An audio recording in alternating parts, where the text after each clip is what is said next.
Saudara mungkin akhir-akhir ini saudara membaca di internet ada sebuah penemuan baru, ada bintang yang sudah mati.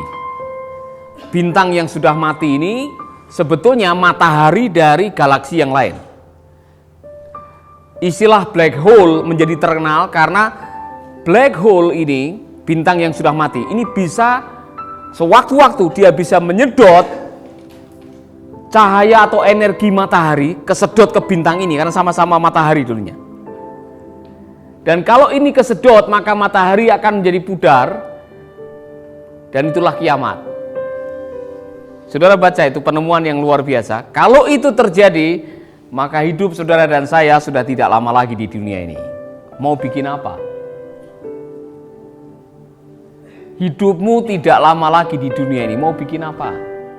Mau mengumpulkan kekayaan, mau mengumpulkan harta atau kedudukan, apa yang saudara mau cari?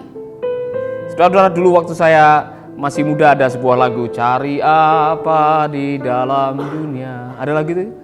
Cari apa di dalam dunia. Terus? Cari dunia untuk binasa. Waktu saya di gereja GPDI ada lagu terkenal. Apa artinya hidup ini tanpa Yesus ku miliki. Nah, saudara-saudara, pada akhirnya yang membuat kita menemukan makna dalam hidup ini adalah pada waktu kita bisa dipakai oleh Tuhan untuk melakukan hal-hal yang adalah kehendak Tuhan. Amin. Nah, saya mau mengajak saudara-saudara belajar dari seorang wanita yang dipakai Tuhan. Saudara mungkin tidak tahu wanita ini, tidak disebutkan namanya. Wanita ini bisa menjadi gambaran mengenai keterbatasan, tetapi dengan keterbatasan orang bisa Tuhan bisa memakai keterbatasan kita sehingga orang bisa diberkati karena keterbatasan kita. Mari kita akan membaca 2 Raja-Raja. 2 Raja-Raja pasal yang kelima. Ada banyak pelajaran dari kisah ini, saudara. Saya merenungkan ini dan saya rasa, saya pikir, saya yakin kalau setiap kita bisa menyimak kisah mengenai Naaman ini, ada pelajaran yang luar biasa yang bisa kita tangkap dan kita bisa kembangkan untuk pelayanan kita. Naaman panglima Raja Aram. Aram itu adalah Syria sekarang. Jadi dia panglima. Adalah seorang terpandang di hadapan tuannya dan sangat disayangi. Terpandang, sangat disayangi, panglima, hebat ini saudara. Sebab oleh dia Tuhan telah memberikan kemenangan kepada orang Aram. Tetapi orang itu, seorang pahlawan tentara, sakit kusta. Orang Aram pernah keluar bergerombolan dan membawa tertawan seorang anak perempuan dari negeri Israel. Ia menjadi pelayan pada istri Naaman. Berkatalah gadis itu kepada nyonyanya, sekiranya tuanku menghadap nabi yang di Samaria itu, maka tentulah nabi itu akan menyembuhkan dia dari penyakitnya. Lalu pergilah Naaman memberitahukan kepada tuannya, katanya, beginilah dikatakan oleh gadis yang dari negeri Israel itu. Maka jawab Raja Aram, baik, pergilah dan aku akan mengirim surat kepada Raja Israel. Lalu pergilah Naaman dan membawa sebagai persembahan 10 talenta perak dan 6.000 sikal emas dan 10 potong pakaian. Ia menyampaikan surat itu kepada Raja Israel yang berbunyi, sesampainya surat ini kepadamu, maklumkanlah kiranya bahwa aku menyuruh kepadamu Naaman, pegawaiku, supaya engkau menyembuhkan dia dari penyakit kustanya. Mari kita melihat Naaman, panglima angkatan bersenjata yang luar biasanya. Dia dikatakan di sini oleh karena Tuhan dia diberi kemenangan demi kemenangan. Dia secara prestasi, reputasi semuanya dia memiliki. Tetapi saudara-saudara, ada sebuah kelemahan yang dimiliki. Nah, saya tertarik karena bagaimana ini di sini disisipkan ada kata Tuhan. Sebab oleh dia Tuhan telah memberikan kemenangan kepada orang Aram. Seolah-olah Tuhan menyertai Naaman. Iya kan? Tuhan membela Naaman, Tuhan menolong Naaman, Tuhan memberikan keberhasilan kepada Naaman. Tetapi Tuhan mengizinkan ada penyakit kusta di dalam dirinya Naaman. Pelajaran apa yang dapat kita petik dari pengalaman ini? Sehebat-hebatnya orang, mungkin sepandai-pandainya orang, sehebat-hebatnya orang, mungkin engkau dibilang orang paling rohani, orang yang paling hebat, orang yang paling sukses dalam hidup kita, pasti ada sesuatu, ada bagian yang membuat kita pada akhirnya bergantung kepada Tuhan. Karena kadang-kadang kemenangan, keberhasilan membuat kita lupa bahwa semua yang kita dapatkan adalah dari Tuhan. Nah, yang menarik di sini adalah penyakit yang diderita oleh Naaman bukan penyakit sembarangan, bukan panu, bukan kadas, bukan kurap. Kalau panu, kadas, kurap itu gampang, saudara. Tapi ini adalah penyakit lepra. Saudara tahu gejalanya penyakit lepra? Mulai dari kayak putih, kayak jamur gitu, kayak panu gitu ya. Lama-lama memerah, ya. Kemudian lama-lama lagi, kemudian mengeluarkan darah dan bisa terkelupas. Bisa akhirnya sendi-sendinya itu lepas, orang Jawa bilang mereteli. Saudara mungkin masih bisa melihat, kalau di sini jarang, di Jawa kadang-kadang ada di perempatan-perempatan itu ada orang yang kakinya dibungkus. Menurut pandangan orang Yahudi pada waktu itu, orang yang sakit lepra itu dosa, najis. Makanya orang lepra biasanya harus keluar dari perkampungan. Di Yerusalem ada perkampungan tersendiri untuk orang yang sakit lepra. Naaman sakit lepra.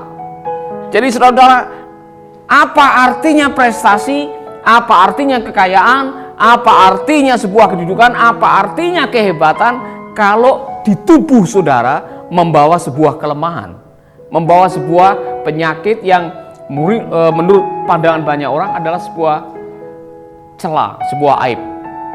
Di benak orang Yahudi, kalau ada orang penyakit lepra, dosanya banyak. Dosanya banyak. Padahal di sini Naaman dikatakan dia disertai oleh Tuhan, sehingga kemenangan demi kemenangan. Nah, saudara-saudara, ternyata di balik semuanya itu kita akan melihat nanti pelajaran yang luar biasa bagaimana Naaman disembuhkan. Nah, siapa yang menjadi jalan kesembuhannya Naaman? Pembantu PRT, TKW. Kan dia dari Israel kerja di Syria. Pembantu ini entah bagaimana dia masih ingat bahwa di Syria itu ada seorang nabi yang hebat. Ya kan? Dalam keterbatasannya saudara-saudara, nabi ini, perempuan ini dia memberitahukan bahwa adalah lebih baik kalau seandainya tuanku, dia ngomong kepada istrinya Naaman, dia tidak ngomong langsung kepada Naaman. Seandainya Bapak Naaman mau berjumpa dengan nabi ini, pasti ada mujizat, ada keajaiban yang dilakukan. Dia berani bersaksi di tengah-tengah keterbatasannya. Ini yang pelajaran yang luar biasa. Dia bisa dipakai oleh Tuhan. Kenapa tidak disebutkan ini pembantu ini? Siapa namanya? Apakah namanya Minah atau Siti Khotijah, kita tidak tahu, saudara-saudara. Tapi yang jelas, siapa saja bisa berfungsi seperti pembantu ini. Makanya tidak ditulis namanya. Kadang-kadang di Alkitab, orang-orang tertentu yang dipakai oleh Tuhan tidak ada namanya di situ. Hanya adalah seorang. Saudara-saudara, ini menunjukkan bahwa kita semua dimanapun kita berada, dengan keterbatasan apapun juga, kita bisa dipakai oleh Tuhan. Amin. Katakan kepada teman saudara, kamu bisa dipakai oleh Tuhan.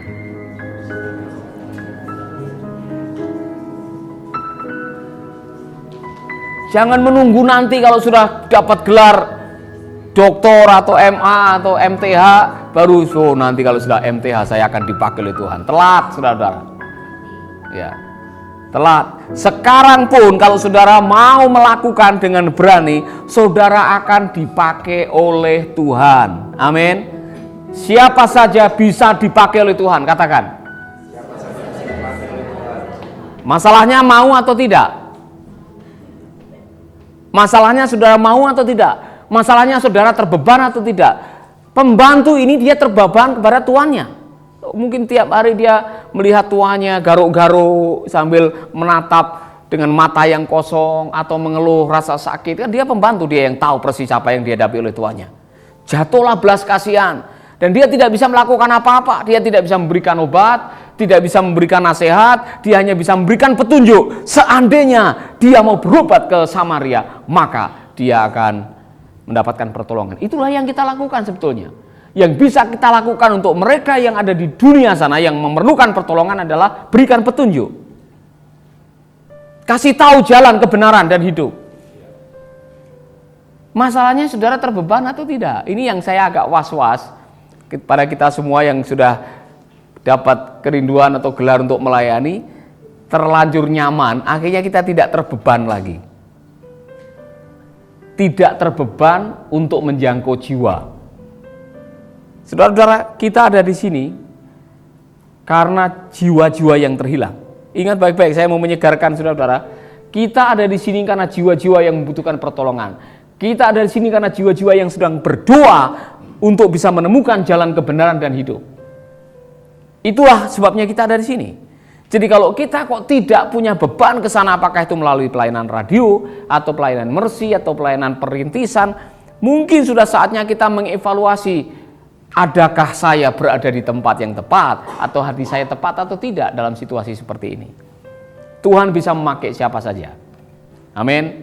Saya bahkan mendorong saudara-saudara yang di SPPT dan sebagainya, ada waktu keluar, saudara keluar, bicara dengan orang-orang yang ada di sana yang Tuhan pertemukan dengan saudara. Itu bukan kebetulan dipertemukan dengan saudara. Setiap orang yang Tuhan pertemukan dalam hidup saudara karena mereka membutuhkan pertolongan dan saudara bisa dipakai oleh Tuhan.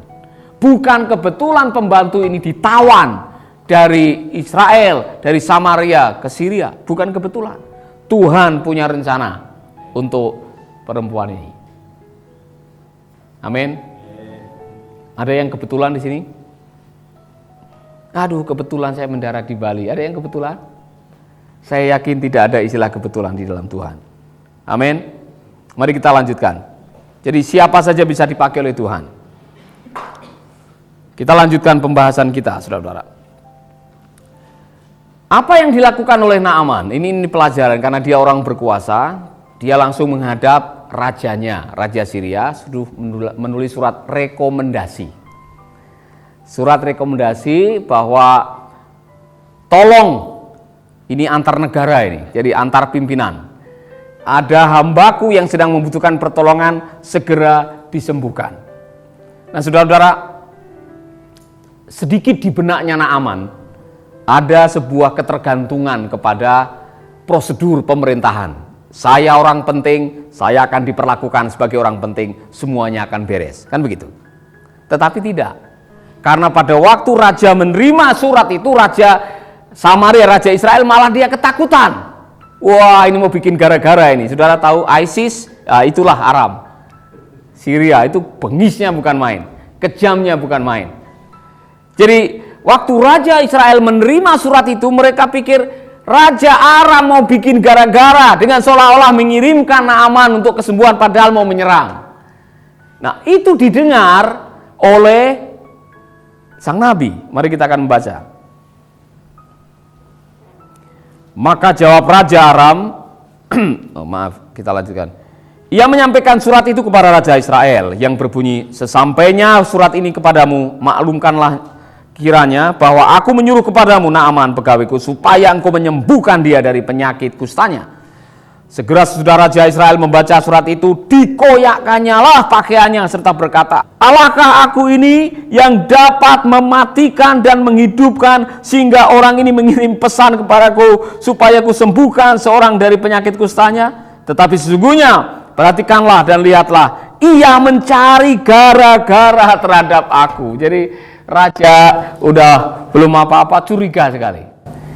Ini kok ada surat nyasar. Dipikir aku nih Allah bisa menyembuhkan penyakit. Ya kan? Nah, entah kenapa mungkin ada salah pengertian, yang dicari sebetulnya nabi bukan raja. Kita lihat berikutnya. Segera sesudah didengar Elisa, abdi Allah itu, bahwa Raja Israel mengoyakkan pakaiannya, dikirimkannya lah pesan kepada raja bunyinya, mengapa engkau mengoyakkan pakaianmu? Biarlah ia datang kepadaku, supaya ia tahu bahwa ada seorang nabi di Israel. Kemudian datanglah Naaman dengan kudanya dan keretanya, lalu berhenti di depan pintu rumah Elisa. Elisa menyuruh seorang suruhan kepadanya mengatakan, pergilah, mandi 7 kali dalam sungai Yordan, maka tubuhmu akan pulih kembali sehingga engkau menjadi tahir.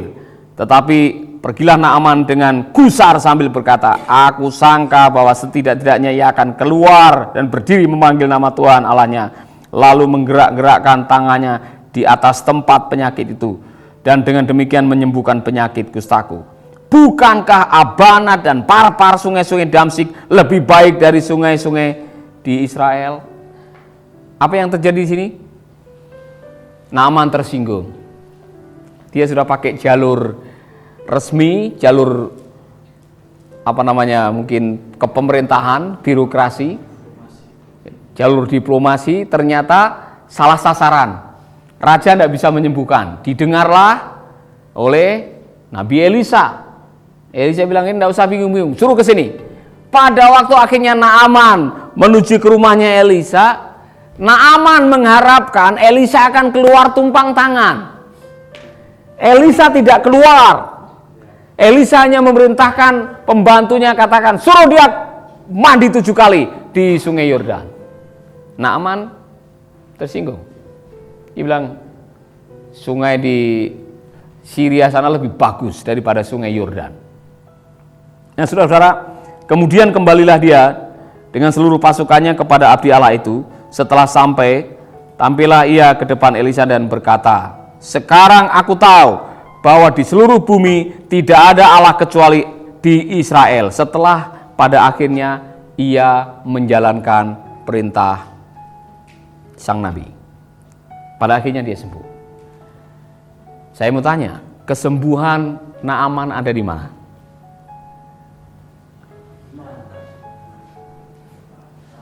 Dia sudah mengandalkan beberapa hal. Pertama, dia mengandalkan surat rekomendasi raja. Ya kan? Dia juga membawa hadiah sebetulnya buat nabi. Dia mengandalkan nabi itu. Tapi nabinya tidak keluar. Jadi dia gagal lagi. Kemudian dia suruh pergi ke sungai Yordan.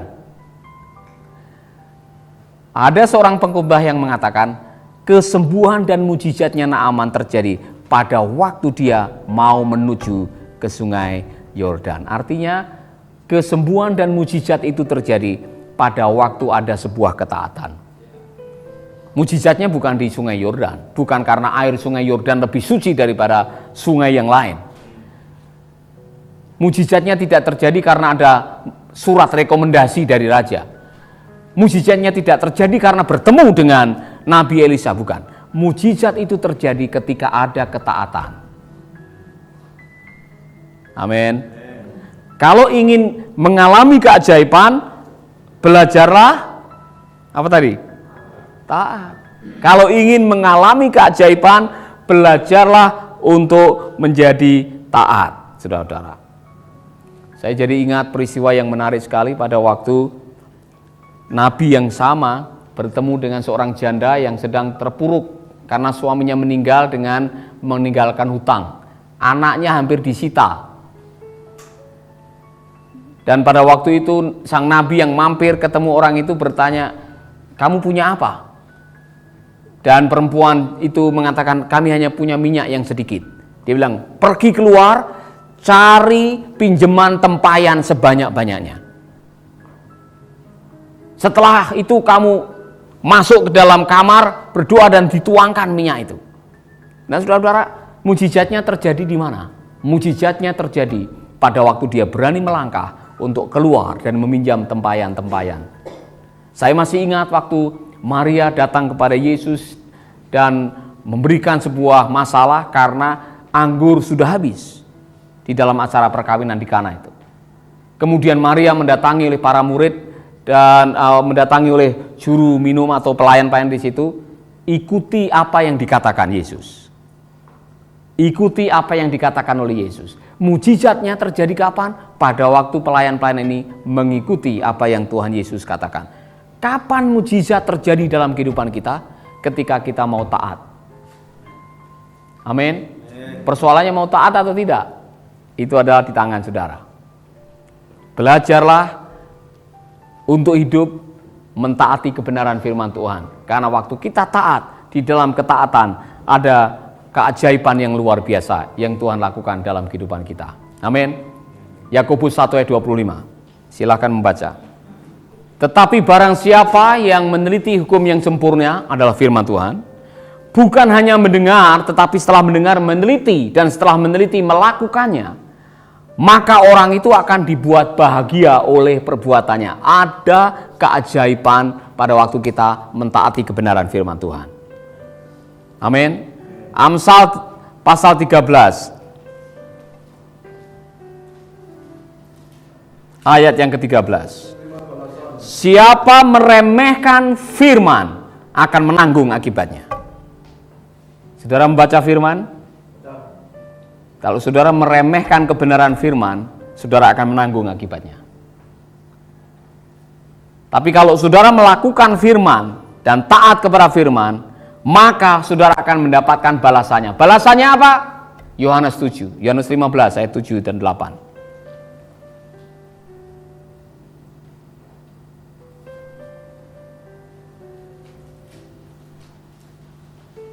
Kalau kamu tinggal di dalam aku dan firman-Ku tinggal di dalam kamu, mintalah apa saja yang kamu kehendaki dan kamu akan menerimanya. Dalam hal inilah Bapa-Ku dipermuliakan, yaitu jika kamu berbuah banyak, dan dengan demikian kamu adalah murid-murid-Ku. Saudara-saudara, ketaatan kita kepada perintah firman akan mendatangkan hasil dalam kehidupan kita. Itu yang dikatakan oleh Alkitab berkali-kali. Ketaatan itu punya kekuatan yang luar biasa. Jadi mujizat yang dialami oleh Naaman itu terjadinya ketika dia mau mentaati apa yang dikatakan oleh Nabi tadi. Tapi juga ia mulai mengalami keajaiban waktu dia mentaati apa yang direkomendasikan oleh pembantunya. Ketaatan kepada firman, kepada kebenaran, pada akhirnya yang menuai hasilnya adalah saudara sendiri. Oleh karena itu berbahagialah orang yang kesukaannya merenungkan firman siang dan malam, karena orang-orang itu akan berhasil. Keberhasilan hidup kita tidak bisa dilepaskan dari ketaatan kita melakukan firman. Sebaliknya, tadi dikatakan, kalau saudara tidak mau taat, saudara akan menanggung akibatnya. Ketidaktaatan selalu membawa kepada masalah dalam kehidupan saudara. Saudara yang tidak taat, saudara yang seenaknya sendiri, saudara yang mau hidup sesuka sendiri, saudara yang mau semaunya sendiri, orang Jawa bilang sakarape dewe, saudara juga akan mendapatkan apa yang saudara lakukan. Tuhan itu fair, Tuhan adil. Tapi saya memilih dalam hidup ini belajarlah taat meskipun sulit untuk dilakukan. Belajarlah taat meskipun harus menanggung masalah harga diri. Naaman tersinggung. Dia tersinggung. Masa siapa sih itu Nabi keluar aja tidak mau, nunjukkan batang hidungnya aja tidak mau, hanya main perintah-perintah aja. Dia tidak tahu siapa yang datang ke sini. Tangkap.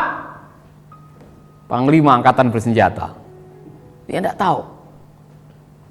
Saudara-saudara, ini yang kadang-kadang akan menjadi masalah dalam hidup saudara. Yang menjadi masalah di mana saudara berlaku taat adalah kadang-kadang harga diri saudara. Saya dengan istri pernah mencari visa mau ke Rusia. Jadi pagi-pagi kami sudah sampai di Jakarta di kedutaan Rusia dan kami tidak baca jam berapa dibuka. Jadi langsung kami masuk menunggu di situ, di ruang tamu untuk mengambil paspor sebetulnya. Tapi bagian pengurusan paspor itu, pengurusan visa itu marah.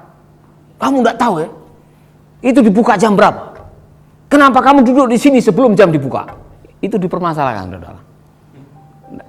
Ketika kami sampai di Khabarovsk juga, itu mereka suka menggunakan kekuasaan untuk merendahkan atau bermain-main dengan kekuasaan untuk orang. Nah, saudara, di dalam hidup ini saudara bertemu dengan orang seperti itu. Tetapi ketika kita berlaku taat, melakukan apa yang Tuhan mau kita lakukan, dan saudara mungkin akan tersinggung waktu melakukan itu, tapi tetap saja taat, nanti saudara akan melihat keajaiban di situ. Jadi di sini yang namanya ketaatan, kita harus berani mengesampingkan apa yang namanya harga diri. Saudara mau taat, saudara pasti akan tersinggung. Karena apa yang saudara lakukan kadang-kadang tidak sesuai dengan apa yang saudara harapkan, dan akhirnya saudara mudah tersinggung dengan keadaan seperti itu.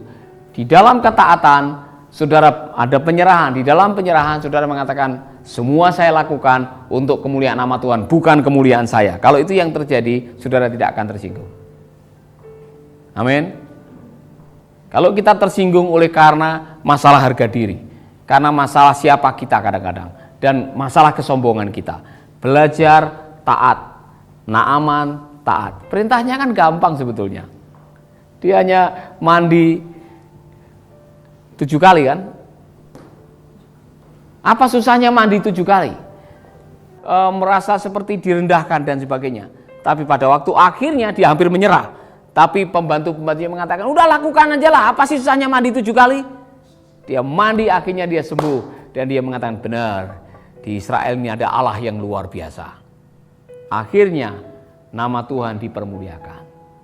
Belajar menjadi orang yang taat. Mungkin dalam hal-hal yang kecil, hal-hal yang mungkin menjadi bagian kita. Bagian saudara apa sekarang? Kalau di SPPT, taatlah melakukan apa saja yang mungkin bagian saudara. Pelajaran-pelajaran yang saudara terima, tugas-tugas yang diberikan, selesaikan dengan baik. Peraturan-peraturan asrama, nyuci kamar mandi, ngepel dan sebagainya, lakukan dengan baik, itu bagian saudara. Kalau saudara adalah staf, lakukan tugas saudara dengan baik. Tidak perlu tersinggung pada waktu disuruh dan sebagainya, itu bagian saudara. Mari kita lakukan dengan baik. Apa saja yang kita lakukan dengan baik, di dalam ketaatan ada keajaiban. Di dalam ketaatan ada keajaiban. Amin. Katakan kepada teman saudara, di dalam ketaatan ada keajaiban. Ya. Makanya ada ayat mengatakan, ketaatan itu lebih berkenan kepada Tuhan daripada korban penyembahan, daripada korban bakaran. Ketaatan itu lebih menyenangkan hati Tuhan daripada korban bakaran. Saudara-saudara, saya baru membahas atau mendalami kitab Maleakhi. Ternyata kitab Maleakhi adalah kitab kritik terhadap para imam. Dan salah satunya yang membuat Allah marah kepada para imam termasuk masalah perpuluhan adalah masalah ketaatan. Ada para imam yang mengizinkan korban-korban sembelihan binatang yang sakit, binatang yang tidak benar, binatang curian barangkali, langsung saja dipakai korban tanpa dicek dan sebagainya. Meremehkan apa yang Tuhan katakan. Saudara-saudara, hati-hati dalam hidup ini. Ketaatan kita kepada Tuhan sangat menentukan bagaimana saudara akan diberkati oleh Allah atau tidak. Amin. Bayar perpuluhan atau tidak? Saudara yang tidak bayar perpuluhan, jangan harap saudara akan diberkati oleh Tuhan. Itu ketaatan yang paling jelas, bisa diukur. Kan langsung 10%-nya. Belum ketaatan-ketaatan yang lain. Kalau ketaatan mengembalikan aja saudara tidak taat, bagaimana untuk memberi? Mengembalikan dengan memberi itu beda. Kalau saudara pinjam dari saya, saudara harus mengembalikan. Saudara tidak kehilangan apa-apa karena itu milik saya. Dikembalikan aja karena itu milik saya. Perpuluhan adalah milik Tuhan, kembalikan. Saudara tidak akan kehilangan apa-apa, itu milik Tuhan. Amin. Tapi nanti saya kurang, Pak. Engkau sudah kurang dengan mengatakan seperti itu, engkau sudah mengalami kekurangan. Belajarlah taat. Di dalam ketaatan ada keajaiban.